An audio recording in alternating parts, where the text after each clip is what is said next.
All right, welcome everyone. In today's lecture, we're going to dive into a concept that is, well, it's absolutely fundamental for anyone studying business and finance. We're going to do a real deep dive on the compound amount formula. And I want to be clear, understanding this isn't just about plugging in numbers, it's about building a way of thinking, a framework for making smart, strategic financial decisions that are going to be critical for your entire career. So, let's kick things off with a question that seems pretty simple on the surface, right? But the implications, they are just profound for how we think about money.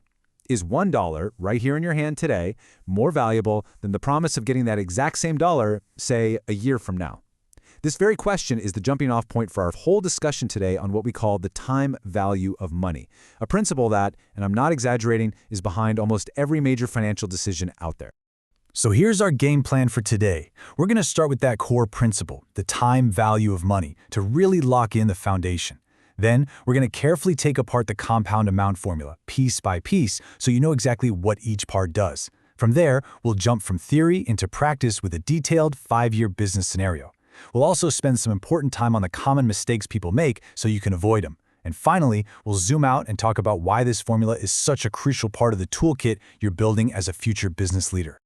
Okay, so let's get back to that first question we asked. Based on the fundamental rules of finance, the answer is a definite and absolute yes. A dollar today is, without a doubt, worth more than a dollar tomorrow. And the principle that explains why is the time value of money. It is truly the cornerstone that all of modern finance is built on. Every single valuation, every investment, every loan, it all comes back to this one powerful idea. Now, let's really break down the logic here. The key phrase I want you to focus on is potential earning capacity. Think of it this way. A dollar you get today is like a seed. You can plant it, right? You can invest it. And because you can invest it, it has the potential to grow and turn into more money.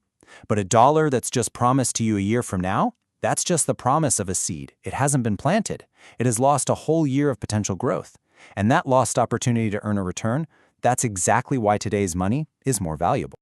Okay, so we get the idea, right? But how do we actually put numbers to it? How do we calculate precisely what some amount of money today is going to be worth at some specific time in the future? Well, for that, we need a special tool. So let's introduce the formula that lets us forecast that growth with real mathematical precision, the compound amount formula. And here it is. A equals P times the quantity of 1 plus R, all raised to the power of N. Now, I know, at first glance, it might look a little intimidating, but this equation is actually an incredibly elegant and powerful model for financial growth. Every single variable in there has a specific, logical job to do. So let's break it down component by component. I want to make sure you understand this inside and out. First up, we've got P, and P stands for the principal. This is your starting point. It's the initial amount of money you're investing. This is your seed capital.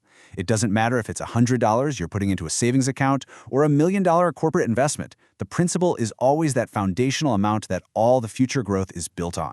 Next, we have R.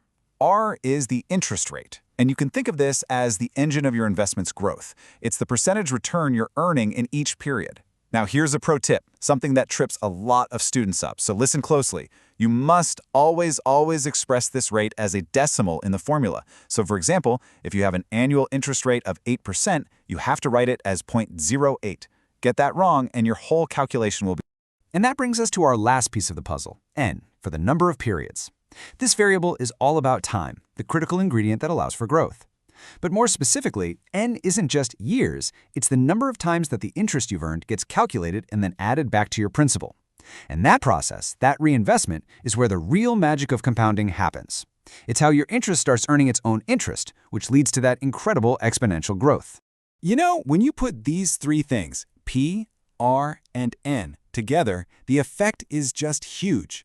This quote, which people often attribute to Albert Einstein, just perfectly captures the two sides of this coin.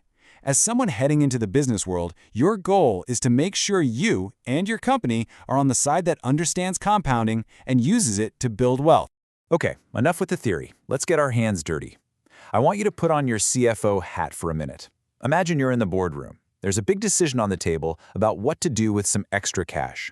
It's time to use this new tool of ours to give the board a recommendation that's backed up by solid numbers. So here's the situation you're walking into. Your company is sitting on a $50,000 cash surplus. Your team has found a solid investment that pays an 8% annual return, and the interest is compounded once a year.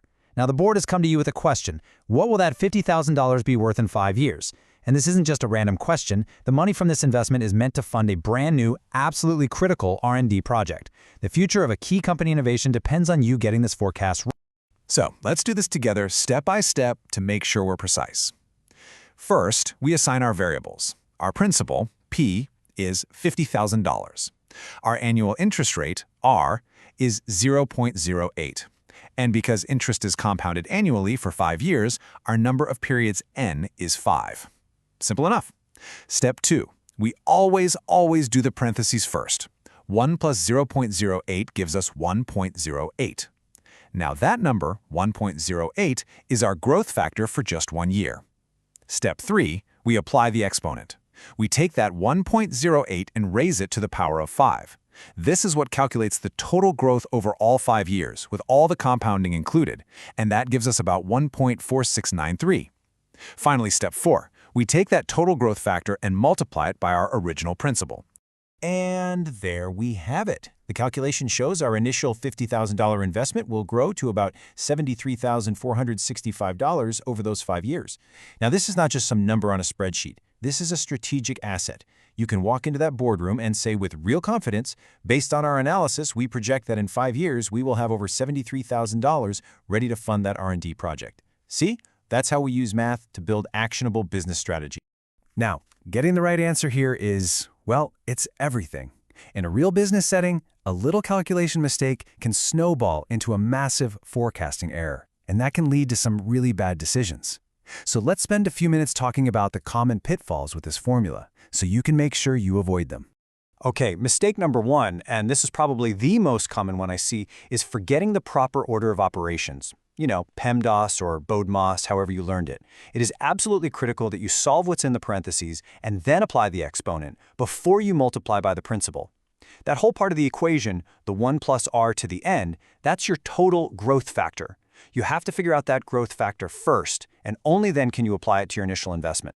All right, the second big pitfall you've got to watch out for is mismatching your time units for n and r. They have to be in sync. They need to speak the same language. For instance, what if that 8% annual rate was actually compounded monthly? Well, then your R wouldn't be 0.08. It would be 0.08 divided by 12. And your N wouldn't be 5 years. It would be 5 years times 12 months, which makes N equal to 60. You have to make sure N always reflects the total number of compounding periods. That's a huge one. Okay, let's zoom out for a minute. We've taken the formula apart. We've used it in a real-world case. But I want to finish up by really hammering home why this isn't just some equation you memorize for the final exam. This is a foundational piece of the toolkit you need as a business strategist, and you will use this logic throughout your entire career. I mean, think about all the ways you can use this. It's how you forecast the growth of an investment portfolio. It's essential in corporate finance for figuring out if a huge project is worth the upfront cost by looking at its future returns. It's how you evaluate the return on investment, or ROI, for pretty much any initiative. It's even used in valuing a company's long-term assets. This one formula is really the gateway to all kinds of sophisticated financial planning. So, if there's one thing you take away from our lecture today, it's this. Mastering this formula is about more than just being good at math. It's about giving yourself a strategic superpower. It's the ability to look into the future and predict value with a real degree of certainty. And that is what allows you to make confident, data-driven decisions that will determine the financial success of whatever company you work for. So I'll leave you with a final thought to carry with you. We just calculated the future of a single $50,000 investment. Now I want you to scale that up in your mind. As you go forward, as you move into your careers, how are you going to use this powerful tool to forecast, to plan, and to ultimately shape the financial destiny of an entire organization? The potential is just enormous.